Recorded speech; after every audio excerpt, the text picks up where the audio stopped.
여러분들, 미국에서 금리가 발표가 됐습니다.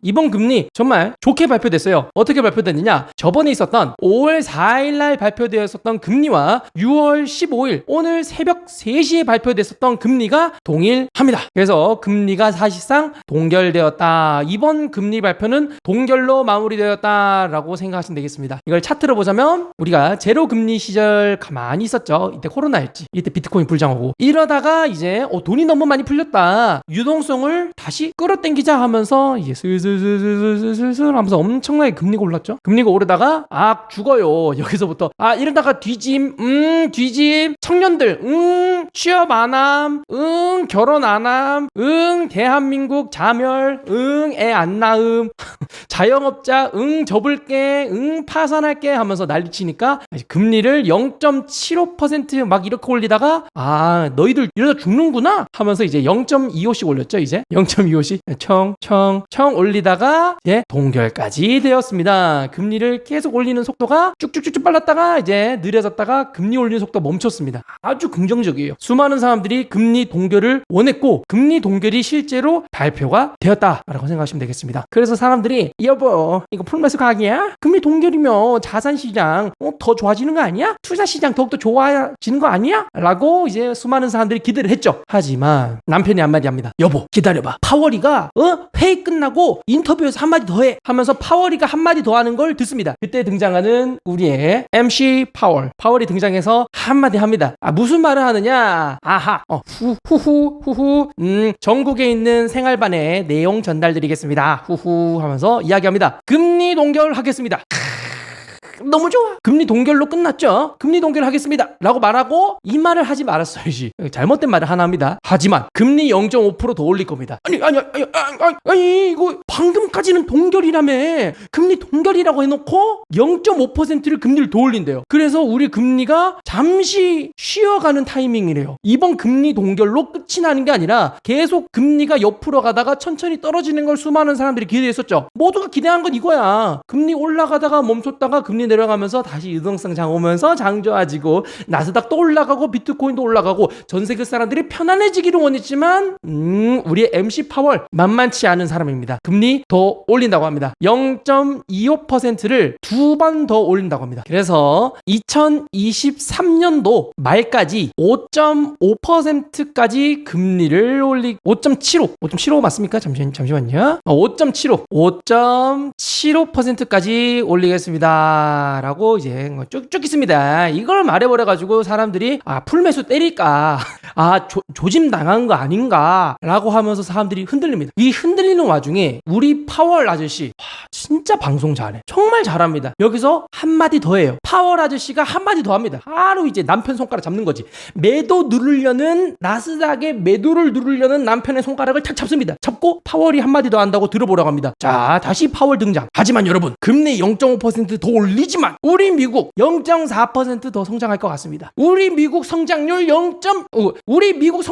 1% 예측합니다. 원래라면 0.6% 성장을 외쳐가지고 저성장 침체라고 했는데 1%나 성장을 한다. 우리 Great USA 1% 성장이니까 침체는 아니다 라고 했습니다. 근데 이게 여러분들 듣기에도 코인도 이놈이 이걸 왜 알려주나 라는 내용이죠. 미국 성장률 1%가 뭐가 중요한데 그쵸? 안 중요하죠? 그래서 여보 팔고 떠나자. 악재는 진짜 센 거 말하고 호재는 한 거 하나 이야기 해버려가지고 사람들이 대실망이다 라고 생각하시면 되겠습니다. 처음에 금리 발표 나고 나스닥은 반등은 나오긴 했어요. 그런데 그때는 잠시. 요즘엔 이래요. 금리 발표랑 소비자 물가지수 발표하고 나서 바로 이렇게 쭉 움직이는 게 아니라 움직이고 나서 그 뒷무빙이 중요하죠. 이 뒷무빙이 뭐다? 발표 나고 나서 이제 천천히 가고 있습니다. 멀리 잘 가요 내 사랑 가고 있습니다. 우리 비트코인은 발표하자마자 갔어요. 미래를 알았나봐. 이 시장이 조금 더 비트코인 시장이 더 공격적인 상품이죠. 더 리스크 있는 상품이죠. 그러다 보니까 사람들이 돈을 더 뺐다 혹은 도망갔다 이렇게 생각하셔도 되고 아니면 이렇게 생각해도 돼요. 어제도 이야기했잖아. 어제 시황입니다. 떨어지고 있는 중에 이런 패턴 잠깐만 소리가 안 났죠? 잠시만요. 어제 시황입니다. 뉴스로 이해하고 싶은 사람은 뉴스로 이해하고 저는 제 생각은 이 생각입니다. 뭐야 소리 안 나네. 잠시만요. 소리 나오게 해드릴게요. 다시는 플래그 패턴이라고 하죠. 플래그 패턴. 오케이. 영상 틀겠습니다. 떨어지고 있는 중에 이런 패턴 나오면 더 떨어집니다. 그래서 그냥 볼 필요가 없다는 거예요. 이렇게 되면 이렇게 더 떨어질 확률이 높습니다. 다들 아시는 플래그 패턴이라고 하죠. 플래그 패턴 중에 하나다. 딱 그냥 아시죠? 그냥 진부한 표현이에요. 진부한 표현인데 지금 자리에서 그냥 가만히 버티면 안 됩니다. 이렇게 버티면 안 돼. 버티더라도 이렇게 버티면 안 돼. 떨어지고 올라가서 버티던가 해야 돼. 오히려 이러면 더 안 좋습니다. 지금 안 좋은 거 그냥 그대로 하고 있습니다. 그냥 안 좋은 짓거리 계속 하고 있어요. 이러다가 방향성 나옵니다. 그래서 저희는 코인덕 방송 그냥 여기서 더 할 거 없습니다. 방향성 나오기를 기다리면 돼요. 위든 아래든 방향성 나오길 기다리면 됩니다. 근데 여기서 위로 올라가잖아? 그러면 차트 보시는 분들이 여기 저점 2번 찍어서 쌍바닥 찍어서 올라갔다 이런 소리 무조건 나오고요. 이러다가 떨어지게 되면 플래그 패턴 나와서 떨어졌습니다. 이런 말 무조건 나옵니다. 그러니까 얘가 무슨 패턴이고 저 패턴이고 이거 보고 이거고 저거고 분석하고 미래를 보고 그럴 필요가 전혀 없습니다. 이어 맞춰지거든요. 이어 맞춰지니까 우리는 그런 거는 보지 말고 다 필요 없고 그냥 지금은 매매하지 말고 기다리세요. 그냥 기다리는 게 맞습니다. 그냥 역시 이게 맞았다. 저는 뭐 금리 발표가 동결이고 나발이고 그런 거는 그렇게 크게까지 보지는 않았어요. 그냥 조금 그냥 제가 생각했었던 그 포트폴리오에서 살짝 참고하는 정도였지 제가 현금 들고 있었던 우리 코인덕 방송 여러분들이 들고 있었던 이유는 그런 뉴스 때문에 한 거 아니죠? 그냥 떨어진다고 생각하니까 떨어진다는 생각도 하고 그리고 굳이 뭐 예측 필요 없이 이 자리에서는 여기 뒤에 시황 다 보면 나옵니다. 굳이 여기서는 먹어도 얼마 못 먹는다. 떨어지면 개판 나고 올라가면 얼마 못 올라간다 라고 말씀드렸죠. 그냥 그대로 흘러갔습니다. 그러니까 이번에 떨어진 이유 비트코인 떨어진 이유 너무 복합적이지만 결국에는 떨어질 자리에서 이쁘게 떨어진 것도 맞습니다. 뭐 뉴스 때문에 떨어졌다 라고 하면 뭐 그것도 뭐 맞다 하면 맞을 수는 있어. 하지만 내 생각에는 떨어질 자리에서 떨어졌다. 갈 때 갔다. 안 이쁘다. 안 이뻤으니까 떨어졌다. 그런데 뭐 뉴스 뜨고 뭐 하면 늦어. 뉴스 듣고 나서 매도할 거면 이미 비트는 떨어져 있는데 대응 못 하잖아. 대응 못해서 물려놓고 왜 떨어졌지? 떨어진 데 이유가 있을 것 같단 말이야 하면서 이제 자기 위로 그런 느낌으로 찾는 거지. 실제로 여러분들이 돈을 벌려면 그 전에 나왔어야죠. 우리 방송은 그 전에 웬만하면 하지 마라 라고 계속 말씀드렸습니다. 그래서 떨어질 자리에서 잘 떨어졌다. 뭐 잘 떨어진 건 아니지. 떨어질 자리에서 떨어졌다 라고 생각하시면 되겠습니다. 알트코인들 박살 났고요. 어제 뭐 리스크 펌핑 났었지. 요즘 계속 말씀드렸죠. 펌핑 나는 거 먹지 마라. 펌핑 나는 거 들어가지 마라. 달리는 말에 타는 장이 아니다 라는 말을 거의 뭐 3주 넘게 하는 것 같아요. 몇 주째 말한지도 기억이 안 나. 올라간 거 다 빠진다. 지금 먹을 거 없다. 어제 알트 시황에도 말씀드렸죠. 뭐 먹을 거 없는 장이라고. 뭐 먹어봤자 아무것도 없다고. 거리랑 다 개판 나고 먹을 거 없는 장이라고 했었죠. 그 장 그대로 흘러가고 있습니다. 그러니까 여러분들 그냥 계속 현금 대기하시면 될 것 같고요. 미국은 금리를 더 올린다라고 표현했으니까 뭐 어찌 될지 잘 지켜봅시다. 뭐 수많은 분들이 이런 분석도 합니다. 경제학자들이 파월이 금리를 0.5% 더 올린다라고 말한 이유는 인플레이션이 잡혀가던 와중 소비자 물가지수나 이런 거 다 잘 잡혔죠. 이런 물가지수가 다 잡히는 와중에 금리를 더 이상 올리지 않을 거다라고 말을 하게 되면 잡히던 인플레이션도 안 잡힐 수 있으니 일부러 매파적인 발언을 한 것이다 라고 분석하시는 분들도 계십니다. 그 분석을 한 건 나야. 딴 사람이 한 건 아니고 내가 한 분석이야. 그렇게 해가지고 지금 일부러 사람들 쫄게 만들어서 인플레이션이 다시 일어나지 않도록 이렇게 하다가 이제 떨굴 건데 일부러 좀 말을 세게 한 게 아닐까라는 그런 개인적인 생각입니다. 그랬으면 좋겠어요. 금리 더 올리면 안 돼. 우리나라가 죽어. 우리 한국은행 금리 계속 동결하고 있죠. 3.5%였나요? 3.75였나? 3.5인가? 여기 계속 동결하고 있죠. 미국이랑 차이가 엄청 많이 납니다. 미국이 5.25죠. 거의 뭐 2% 차이 나는데 우리나라에서 엄청나게 달러가 빠져나가고 있어요. 우리나라 휘청거리고 있습니다. 하지만 금리를 못 올려. 한국은행은 왜 안 올릴까? 그 부분 알려드리겠습니다. 한국은행은 미국 금리 원래 따라가다가 갑자기 계속 다 동결시키고 있어요. 금리를 왜 동결시키느냐? 그거는 사회적 비용 때문입니다. 사회적 비용. 요즘 뭐 청년 살린다고 뭐 빚 갚아준다 뭐 이런 뭐 거지 같은 이야기 하죠. 나도 그렇게 동의하지는 않는데 이해는 돼. 청년들을 왜 살리려고 하느냐? 지금 청년들 뭐 일 안 한다, 쉰다 라고 말한 사람 20만 명입니다. 다 쉬어. 내 주위 친구들도 백수 많아. 백수에 머시갱이야.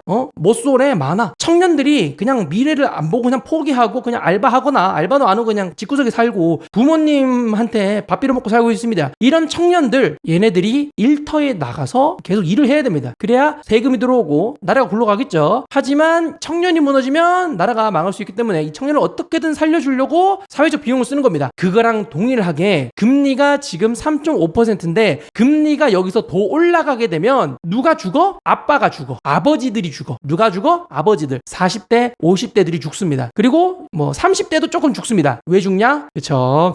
저번 시즌 저번 시즌 때 부동산이 난리 났었죠. 네, 저번 시즌 때 무슨 일이 있는지 몰라도 저번 시즌에 난리가 났어요. 부동산이 난리가 나면서 계속 올라간다. 부동산 불패다. 지금이라도 사가지고 더 올라가는 집값. 지금이라도 집이라도 마련해야 된다. 라고 하면서 막 대출 받고 뭐하고 그랬습니다. 그래서 2030들 집 사신 분들이 많고요. 40대 50대 분들도 전세 살다가 어떻게든 집 사시는 분들도 많아요. 그래서 수많은 분들이 대출을 일으켜가지고 부동산을 샀죠. 그리고 또 코로나가 오게 되면서 다들 죽을 것 같아서 대출 많이 받았죠. 그런 대출 그리고 또 가계 대출까지 엄청나게 우리나라 대출이 늘었습니다. 이 상황에 지금도 집 대출 못 갚아서 죽겠다. 내가 230만 원 버는데 100만 원 이자다. 죽을 것 같다. 근데 솔직히 이런 거 보고 우리는 그만할 수 있지. 누가 너한테 칼 들고 협박했어? 집 사라고? 네가 집 사고 그렇게 손해보고 이자 내는 거 누가 시킨 거냐고 라고 할 수도 있지. 하지만 내가 뭐라고 했어? 사회적 비용이라고 여러분들에게 말씀드렸습니다. 이분들이 금리가 올라가서 부동산이 빵 터지면 안 돼. 빵 터지면 집값이 떨어지죠. 집값이 떨어지면 사람들이 이거 집값 더 떨어지네? 손실이다. 지금이라도 빚을 갚아야 되니까 집을 또 팔아야겠다 하면서 또 파는 사람 나오겠고, 그리고 은행이 보기에는 야 이러다가 원금 회수 안 되겠다. 경매 걸어라. 혹은 원금 회수를 빨리 시키게 조율을 해라 하면서 난리가 납니다. 그러면 집값 하락이 쭈쭈쭈 이루어지겠죠. 그러면 수많은 사람들이 갑자기 길바닥으로 내앉게 돼요. 그럼 정상적인 생활이 되겠습니까? 제2의 IMF 같은 느낌으로 다 길거리로 다 나오게 됩니다. 그래서 이 사회적 비용이 너무 많이 발생할 것 같아서 한국은행은 3.5%를 유지하는 겁니다. 경제라는 건 천천히 움직여야 돼요. 천천히. 집값 잡혀야 됩니다. 그건 맞아요. 집값은 잡혀야 돼. 집값은 떨어져야 해. 하지만 천천히 떨어져야 돼. 하면 한다. 그래서 우리나라가 열심히 금리를 동결시키고 있는 겁니다. 미국이 지금 금리 더 올리면 더 격차가 벌어지는데 대한민국 은행 그 금리를 어떻게 맞출지 저도 잘 지켜보도록 하겠습니다. 지금도 죽겠다잖아. 지금 뭐 가정주부들 다 죽는다 하고 자영업자도 죽는다 하고 요즘 뭐 배달도 안 시키잖아. 여러분들 배달 시켜 드십니까 이제? 뉴스에도 뜨잖아. 배달 안 시키고 포장한다고. 서민들 이래. 더 나빠질 수도 있어. 그렇게 되지 않도록 국가가 손해를 보더라도 지금 뭐 금리를 안 올리고 있다. 뭐 그렇게 이해하시면 되겠습니다.